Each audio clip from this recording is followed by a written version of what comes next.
Es un gusto saludarlos una vez más para continuar juntos estudiando nuestra colección que le hemos llamado Al que venciere.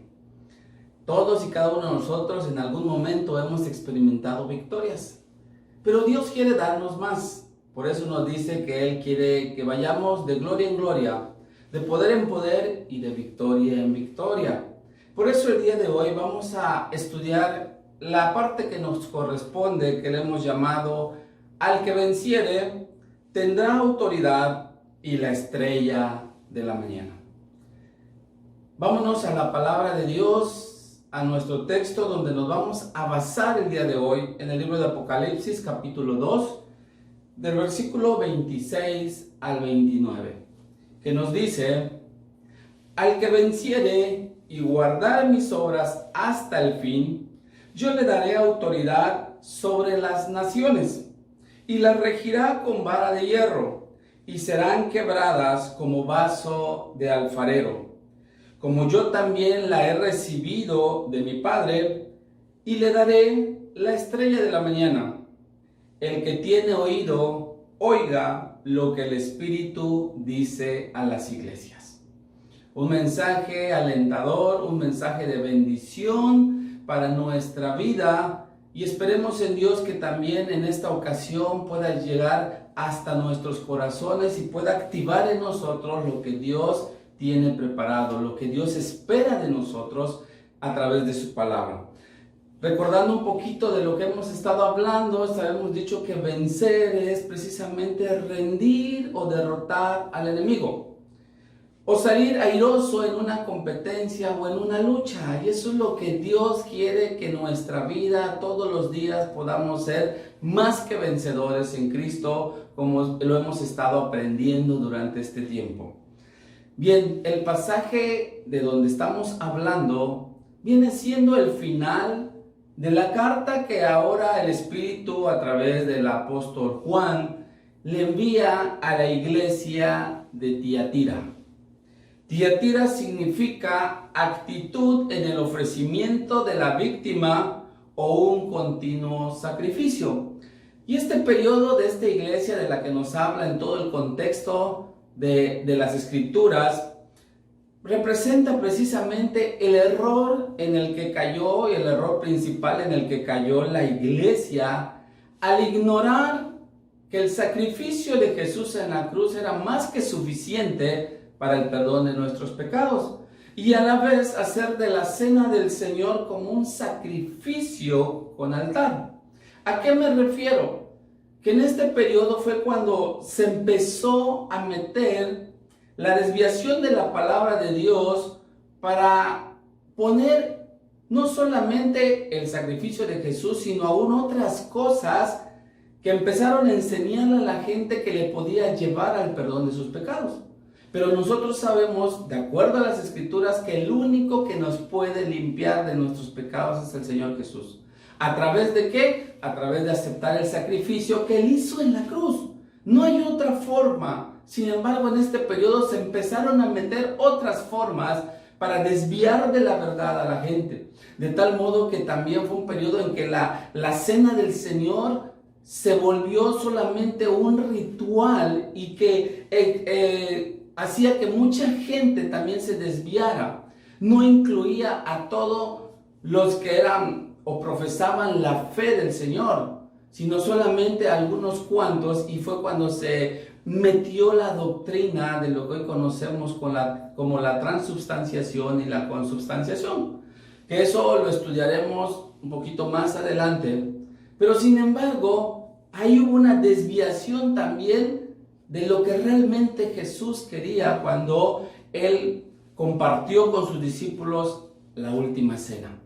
Pues bien, en esta iglesia también tiene ciertas características que nos habla la palabra, de la cual el Señor Jesús elogia dentro de ellos. ¿Por qué? Porque no todo era malo dentro de la iglesia. Sin embargo, Él en esta parte, Él empieza, como hemos estado hablando acerca de que Él conocía, Él comienza diciendo: conozco. El Señor Jesús nuevamente nos recalca a través del Espíritu que Él siempre conoce todo lo que hacemos. No hay nada que a Él se le oculte. Y lo mismo sucedía con lo que eran las características de esta iglesia. ¿A qué le elogiaba Jesús a esta iglesia? Número uno, primero sus obras. Era una iglesia que tenía obras, que hacía trabajo, que no era una iglesia floja o negligente, sino siempre estaba haciendo algo. Entonces Jesús reconocía eso. Jesús conoce, como hemos dicho, tus obras y mis obras. Eso no se le puede ocultar. También Jesús le elogia su amor. Esa iglesia también había personas que realmente amaban a Dios, que realmente servían a Dios de todo corazón. Por eso también le decía que le elogiaba su fe. Era una fe cimentada, que a pesar de la persecución había un remanente que permanecía fiel y firme. ¿Para qué? Para no dejar lo que Dios les había encargado. También le elogiaba su servicio. Era una iglesia que servía, no solamente dentro de la iglesia, sino aún afuera de la iglesia. También había servicio. También le elogió su paciencia, que a pesar de todas las circunstancias, y vamos a ver algunas de ellas, la iglesia seguía paciente, confiando en Dios, confiando en lo que Dios les había asignado. Pero también dice que les elogiaba que sus obras postreras eran mayor que las primeras. Eso quiere decir que no era una iglesia que se estancaba, era una iglesia que avanzaba, que cada vez quería hacer las cosas mejor y en mayor proporción. Por eso era una iglesia que crecía también a pesar de todo. Esos son los elogios que nosotros vemos de parte de Dios hacia esta iglesia. Pero si tomando nuestro tema que hemos estado hablando, dice que al que venciere, otra vez el Señor Jesús nos dice que tú y yo, todos nosotros, todos los que somos hijos de Dios, somos soldados de Jesucristo, dispuestos a pelear las batallas a las que Él nos lleve, a las que Él nos conduce. ¿Por qué? Porque Él es nuestro capitán, Él siempre va a ir delante de nosotros. Por tal motivo, en este pasaje, en el contexto de este pasaje, podemos ver dos victorias a las que nos ha llamado el Señor a conquistar. Dos victorias que tenemos que ganar, que tenemos que salir airosos, que tenemos que luchar sabiendo que la victoria Dios ya nos las dio, pero eso no implica, como hemos dicho, que no tengamos que luchar. La lucha la tenemos todos los días, y en este caso, la primera victoria que tenemos que conquistar es contra el mal uso de la autoridad. Es algo que nos llama la atención en este pasaje. Y para que podamos entender un poquito a qué se refiere el hecho del mal uso de la autoridad, déjenme leerles el pasaje de Apocalipsis capítulo 2, versículo 20, que dice: pero tengo unas pocas cosas contra ti, que toleras que esa mujer Jezabel, que se dice profetiza, enseñe y seduzca a mis siervos a fornicar y a comer cosas sacrificadas a los ídolos. Yo sé que cada uno de nosotros en algún momento hemos escuchado algo de Jezabel. Y hemos recibido muchas interpretaciones de lo que representa Jezabel. Una mujer que se metió, una mujer que gobernaba y que tenía autoridad dentro del reino cuando el rey Acab reinaba el reino de Israel. Jezabel era su esposa e hizo muchas cosas desagradables delante de Dios, entre las cuales está mencionando, número uno, se decía ser profetisa. O sea, ocupaba un lugar que realmente no había sido llamado. Dice que enseñaba y seducía a los siervos a fornicar, a hacer cosas indebidas y a comer lo sacrificado a los ídolos. Pero no solamente eso hacía Jezabel. Jezabel hacía muchas otras cosas. Y hoy en día muchos de repente hablamos acerca, y he escuchado que hay gente que de repente dice: arrependo al espíritu de Jezabel, porque se están refiriendo a una mujer. Pensamos que Jezabel o el espíritu de Jezabel tiene que ver solamente con las mujeres, con aquellas que quieren gobernar por encima del varón. Pero no solamente eso podemos entender. Y déjenme hoy decirles con todo respeto que hay muchos hombres que tienen el espíritu de Jezabel. ¿A qué me refiero? Al mal uso de la autoridad. Si nosotros leemos cómo comienza este pasaje, dice que el mensaje es enviado al ángel de la iglesia que está en Tiatira. El ángel representa al mensajero. ¿Y quién es el mensajero? En esa época eran los pastores que estaban en la iglesia. Por eso, y los pastores representan autoridad, quiere decir que el mensaje estaba enviado primero a las autoridades de la iglesia.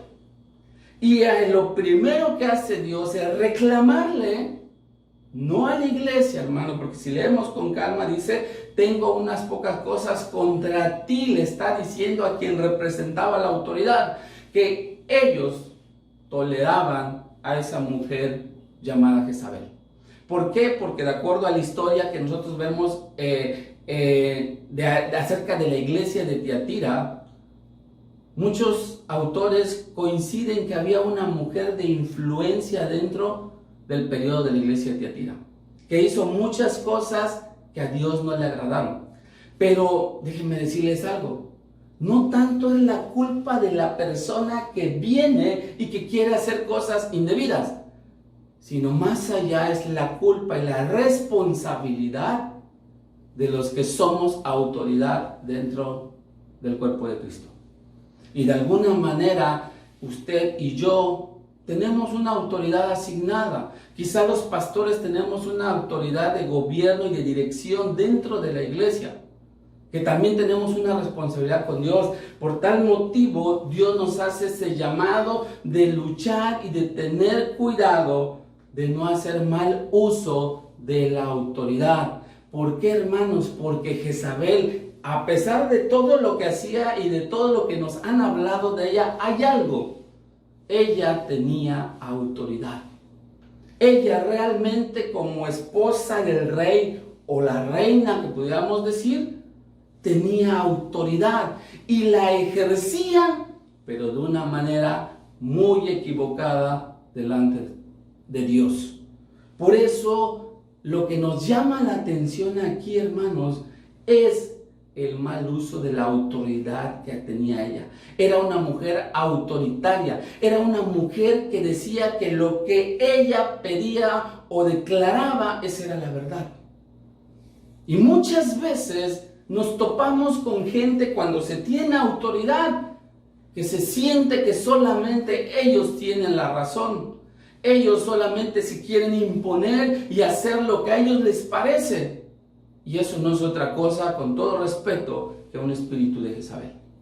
Porque hacemos mal uso de la autoridad, hermanos. Porque los que somos puestos en eminencia como autoridades en el cuerpo de Cristo, no estamos para abusar de la gente, estamos para servir a la gente. Y eso nos puso el ejemplo el Señor Jesucristo.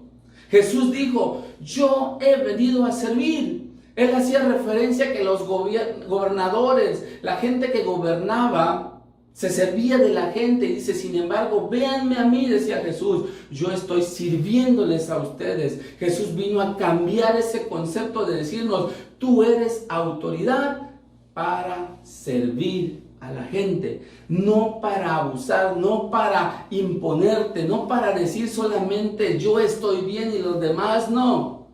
Y eso es lo que sucedía acá. Por eso es una de las luchas en las que nosotros tenemos que pelear en contra del mal uso de la autoridad. Y aquí déjenme aclararles, no es irnos en contra de la autoridad, pero no podemos permitir el mal uso de la autoridad, porque estará afectando al cuerpo de Cristo. Y todos los que en su determinado momento tienen cierto nivel de autoridad, tenemos que aprender a ejercerlas como Dios quiere. Y eso lo vamos a ver un poquito más adelante cuando hablemos de las promesas que Dios nos da en este pasaje. Por eso, tengamos cuidado de no hacer mal uso de la autoridad, hermanos. Usted y yo, si tenemos autoridad, estamos puestos para servir a nuestros hermanos. Número 2. ¿Qué otra victoria tenemos que conquistar? Contra el apartarse de la verdad. Y esa es una de las cosas terribles que aún hoy en día se presenta. Dice la palabra de Dios, continuando con el pasaje, Apocalipsis capítulo 2, ahora versículos 24 y 25, dice: pero a vosotros y a los demás que están en Tiatira, a cuantos no tienen esa doctrina. ¿Cuál doctrina? De la que estábamos hablando hace un momento. Dice, no han conocido lo que ellos llaman las profundidades de Satanás. Vea esto que dice la palabra. Yo os digo, no os impondré otra carga, pero lo que tenéis, retenedlo hasta que yo venga. Aquí nos está dando una promesa Dios a través de Jesucristo, que el Señor Jesús va a regresar. Pero nos está diciendo que tengamos cuidado, porque en este pasaje nos habla de las profundidades de Satanás. Estudiábamos la ocasión anterior acerca del trono de Satanás. Hermanos, una cosa es el trono de Satanás, en el cual él de alguna manera gobernaba parte de la iglesia. Pero aquí cuando habla de las profundidades de Satanás, que Satanás puso su centro de operación dentro de la iglesia, y es peor todavía. Y a eso nos ha llamado Dios a salir victoriosos para no permitir que la iglesia se salga de la verdad. ¿Por qué, hermanos? Porque si Satanás tiene su centro de control dentro de la iglesia, quiere decir que él está presente. Y nosotros sabemos que Satanás es el padre de la mentira. Y lo contrario a la mentira es la verdad. ¿Qué es lo que entonces hace Satanás? Apartar a la iglesia de la verdad para que podamos creer en las mentiras. Y hoy en día eso se ha metido en las iglesias. Hemos dejado la verdad de la palabra por mentiras que nos presenta el mundo, la sociedad, las modas y todo de lo que hemos estado hablando. Por eso es importante que yo salga victorioso de la verdad. Pero ¿cómo voy a salir victorioso si nunca leo la palabra? Si nunca escucho la palabra, si no me interesa ir a escudriñar las escrituras, que es ahí donde yo voy a encontrar la verdad. Pero tengamos cuidado.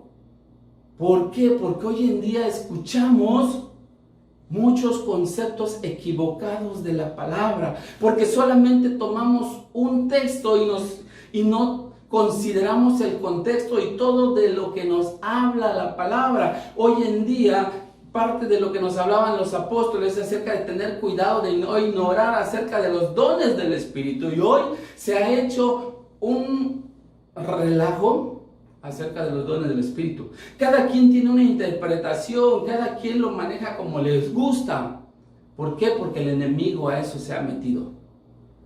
Y lo mismo las doctrinas y las enseñanzas, la famosa de la doctrina de la prosperidad, gente que enseña que el pecado ya no existe, gente que enseña que ya no hay que diezmar, gente que enseña que ya no hay que bautizarse, gente que enseña muchas otras cosas que Jesucristo nunca invalidó. Al contrario, hermanos, cuando el Señor Jesús ya iba a ascender, es verdad que nos prometió al Espíritu Santo, pero sin embargo, la gran comisión de Mateo 28 nos dice: id por todo el mundo y predicad el Evangelio. Dice: haced discípulos bautizándolos en el nombre del Padre, del Hijo y del Espíritu Santo. Ahí Jesús dejó muy claro lo que tenemos que hacer. El libro de Hechos de los Apóstoles nos habla acerca de lo que los apóstoles realmente seguían las enseñanzas. Es más, cuando a Jesús se le presenta a Nicodemo, le dijo: si no nacieres del agua y del Espíritu, no podrás ver el reino de los cielos. Entonces, hay muchas cosas que hoy en día la gente se ha desviado de la verdad porque ha permitido que la conciencia muchas veces esté cauterizada y no podamos entender la revelación de la palabra, y eso nos lleva a apartarnos. Pero no es otra cosa que el engaño de la mentira de Satanás, y fue lo que pasó en la iglesia de Tiatira. Por eso hicieron a un lado que lo único que nos salvaba era el sacrificio de Jesús, y empezaron a meter otras cosas que no eran la verdad del Evangelio. Por eso nosotros tenemos que tener mucho cuidado de no apartarnos de la verdad. Tenemos que estar en la verdad. Pero aquí vemos entonces dos promesas que Dios nos da para el que venciera. Número uno, y esto es lo maravilloso de parte de Dios, porque Dios cuando nos pide algo es porque nos quiere dar. Nos quiere dar mucho más de lo que a veces esperamos. Entonces nos dice en la palabra de Dios que una de las cosas y de las promesas que Dios nos quiere dar dentro de este pasaje es que el que venciere tendrá autoridad para gobernar. Tendrá autoridad para gobernar. Déjenme decirles algo. Mencionábamos a Jezabel y a Acab hace un momento. ¿Quién era el rey? Acab. Acab gobernaba, pero no tenía autoridad. La autoridad la ejercía Jezabel. Jezabel ejercía autoridad, pero no era la encargada de gobernar.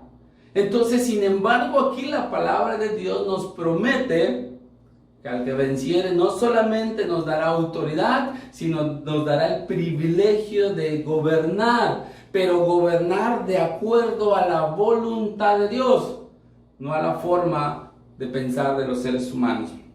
Dice la palabra de Dios en Apocalipsis 2, 26 y 27, al que venciere, dice, y guardare mis obras hasta el fin. Aquí está hablando de fidelidad, perseverancia, dice, yo le daré autoridad sobre las naciones. Aquí está lo número uno, nos está dando autoridad. ¿Para qué? Y la regirá, dice, con vara de hierro, y serán quebradas como vaso de alfarero, como yo también la he recibido de mi Padre. Por eso Jesús cuando se iba, ¿qué dijo? Toda potestad me es dada en el cielo y en la tierra. Eso lo recibió de Dios y nos los transmitió a nosotros que somos los discípulos, los seguidores de Jesús. Por eso nos llamamos cristianos, porque seguimos las enseñanzas de Cristo. Entonces, ¿qué dice? Que no solamente nos va a dar autoridad, sino nos va a permitir regir. Y regir no es otra cosa que gobernar. Y tenemos que gobernar con vara de hierro. Y no está diciendo que seamos autoritarios, sino que seamos firmes en la verdad de la palabra, que es la forma en que nosotros debemos gobernar. Por eso dice que será quebrada como vaso de alfarero. ¿Qué hace un alfarero cuando un vaso no le sale bien y lo está formando? Lo desbarata y lo vuelve a hacer, lo vuelve a formar. Esa es la manera de gobernar. Muchas veces, ¿qué hacemos nosotros? No me sirve, te vas. No es la manera de gobernar. Tenemos que formar a nuestro equipo, que es el que nos va a ayudar al encargo que Dios nos ha dado. Por eso es importante, dice la palabra de Dios en Lucas 19, 17. Él le dijo, está bien, buen siervo, por cuanto en lo poco has sido fiel, tendrás autoridad sobre 10 ciudades. Nos está repitiendo que por ser fieles nosotros, Dios nos da autoridad. Una persona que no es fiel, muy difícilmente Dios le va a dar autoridad. Se puede autonombrar autoridad y nosotros lo sabemos que hoy en día eso sucede. Pero eso no quiere decir que realmente esté recibiendo autoridad de parte de Dios. También dice en 2 de Samuel 23, 3 y 4, y aquí nos habla de cómo debemos nosotros gobernar. El Dios de Israel ha dicho, me habló la roca de Israel. Habrá un justo que gobierne entre los hombres, que gobierne en el temor de Dios. Será como luz de la mañana, como el resplandor del sol en una mañana sin nubes, como la lluvia que hace brotar la hierba de la tierra. Aquí nos está hablando de 4 cosas, cuando menos, de cómo debemos gobernar. Y si queremos, podemos agregarle una quinta. Dice que debemos hacerlo con justicia. Por eso dice, habrá un justo que gobierne entre los hombres. yo tengo que gobernar con justicia, y el otro día veíamos que era justicia. Darle a cada uno lo que le corresponde y le pertenece, siempre respetando la verdad. Entonces, eso es lo que nosotros debemos hacer, gobernar con justicia. ¿De qué otra manera? En el temor de Dios. Yo no voy a hacer de acuerdo a mis conceptos o pensamientos o de acuerdo a lo que yo veo en la gente. Yo tengo que gobernar de acuerdo a lo que Dios me pone por hacer. En el temor de Dios. Dice, será como la luz de la mañana. ¿Qué es lo que tengo que hacer? Saber que todas las cosas son nuevas cada día, dice la palabra de Dios. Así como la luz todas las mañanas sale, así es como yo también tengo que trabajar con la gente, con cosas nuevas, de la manera en que podamos gobernar como Dios quiere que nosotros lo hagamos. Dice también como el resplandor del sol en una mañana sin nubes. ¿Qué quiere decir? El sol cuando sale en todo su esplendor alumbra, da certidumbre. Y es así como nosotros tenemos que gobernar, con certidumbre, como si no hubiera nubes.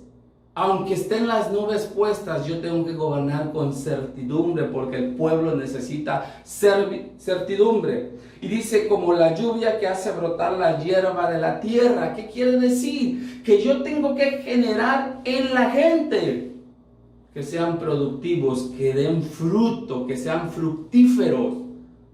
No querer hacer las cosas yo y mandar por mí mismo y decir solamente yo soy capaz. No, yo tengo que generar en ellos, porque así como la lluvia genera en la tierra que salga la hierba, así yo tengo que generar en el corazón, en la vida de la gente, para que ellos puedan producir.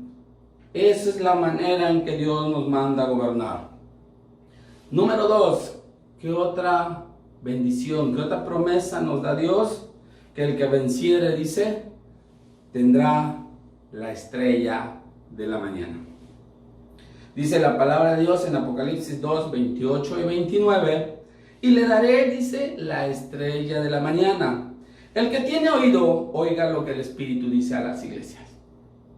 Aquí yo quisiera aclararles algo rapidito. Mucha gente ha confundido con Satanás y con Cristo. Algunos dicen que son lo mismo porque aparentemente las escrituras hablan de que los dos son la estrella de la mañana. De ahí se deriva que hoy en día a Satanás se le dice Lucifer.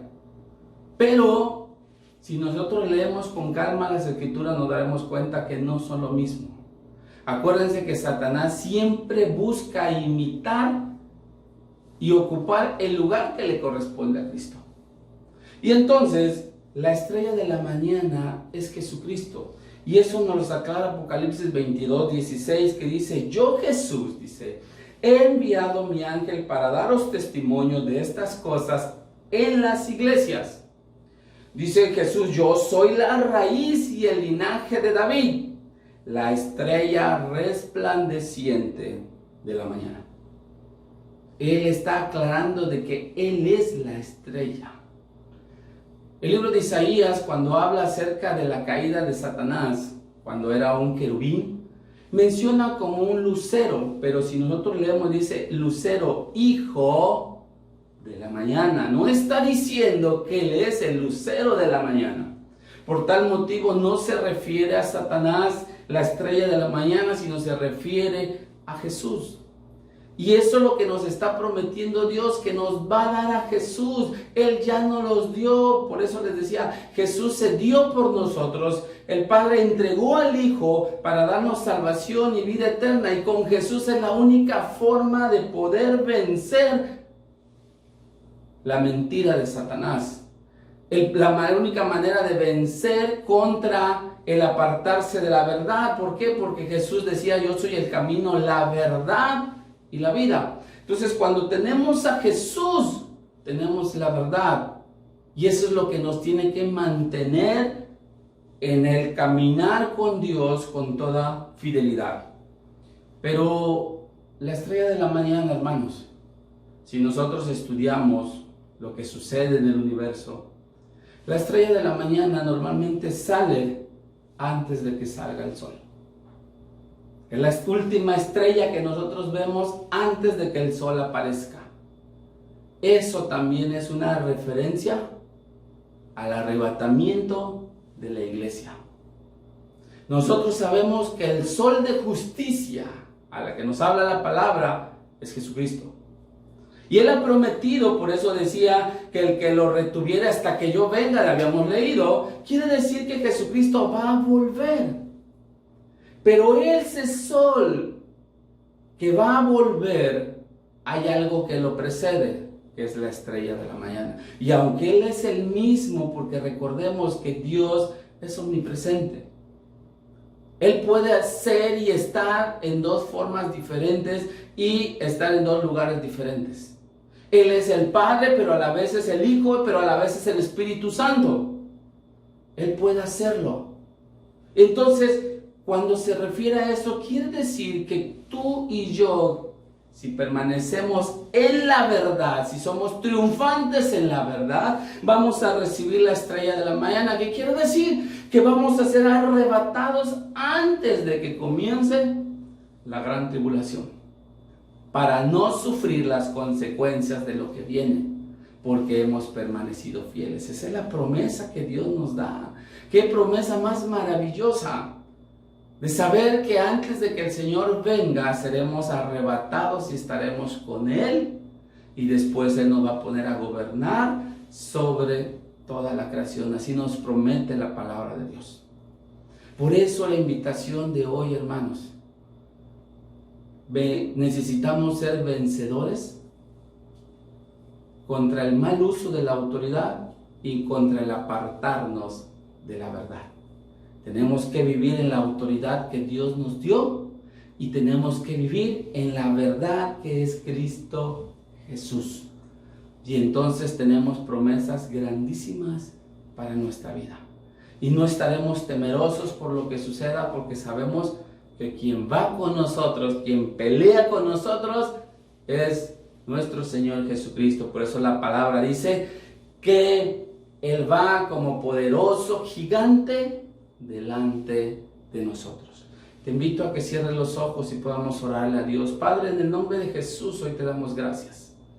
Gracias por tu palabra que nos anima, Señor, a salir victoriosos, Señor, en contra del mal uso de la autoridad, en contra de apartarnos de la verdad, Señor, porque tú quieres que nosotros seamos vencedores, que la autoridad que nos has dado, Señor, la ejerzamos legítimamente, Señor, con el temor tuyo, Señor, en nuestros corazones, cumpliendo tu voluntad, Padre, porque no nos has llamado a lastimar a la novia, a la iglesia, sino al contrario, a cuidarla y a presentarla limpia y sin manchas delante de ti cuando tú vengas por nosotros.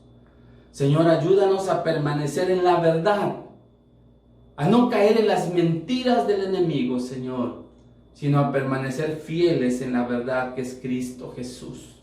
Gracias te damos, Señor, por tu palabra y por este tiempo. En el nombre de Jesús te bendecimos y te alabamos. Amén y amén. Recuerde usted, Dios nos ha prometido autoridad y nos ha prometido la estrella de la mañana, que es Jesucristo. El poder ser bendecidos en la verdad y con la autoridad que Dios nos ha regalado. Que Dios te bendiga y nos vemos para la próxima.